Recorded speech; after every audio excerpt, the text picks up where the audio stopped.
বাবার ছিল দুই ছেলে, আলাল আর দুলাল। আদরের এই দুই ছেলেকে নিয়ে বাবার গর্বের শেষ নেই। হঠাৎ একদিন আলাল আর দুলালের ফুটবল খেলার ইচ্ছে জাগলো। বাবা তার দুই ছেলের আবদার পূরণ করলেন। সরাসরি 2026 বিশ্বকাপে নামিয়ে দিলেন আলাল দুলালকে।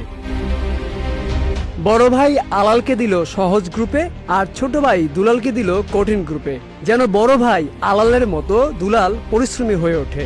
আর বয়স বিবেচনায় আলাল খেলতে লাগলো সহজ গ্রুপে। বাবার মুখে হাসি ফুটিয়ে আলাল আর দুলাল সব থেকে বেশি গোলে এগিয়ে থাকলো। ছোট ভাই দুলাল পরিশ্রম করে এগিয়ে যেতে থাকলেও বিপত্তি বাধে আলালের ম্যাচে। কেপ ভার্দের সাথে যখন আলাল হারতে বসে, ঠিক তখন চিন্তায় পড়ে যায় বাবা। আর তাই মিশরের ম্যাচে সহযোগী হিসেবে মাঠে নামালো রেফারি। মাঠে নেমেই রেফারি আলালকে বড় বিপদ থেকে বাঁচালো।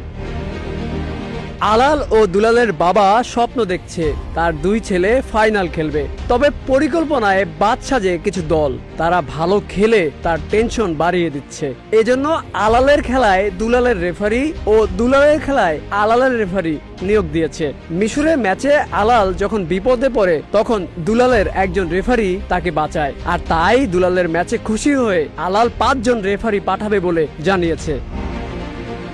এখন শুধু সময়ের অপেক্ষা। আলাল দুলাল খেলবে ফাইনাল। এক ভাই কাপ নেবে, আরেক ভাই গোল্ডেন বুট নেবে। খেলা শেষে দুই ভাই একসাথে কক্সবাজার ট্যুর দিবে। আর তাদের আনন্দ উল্লাসের সব খরচ বহন করবে গর্বিত বাবা ফিফা সভাপতি। সন্তানের প্রতি এই ভালোবাসা ইতিহাস হয়ে থাকবে যুগের পর যুগ। আর আলাল দুলাল বেঁচে থাকবে প্রতিটি ভক্তর হৃদয়ে। Aminul Islam, news flash 71।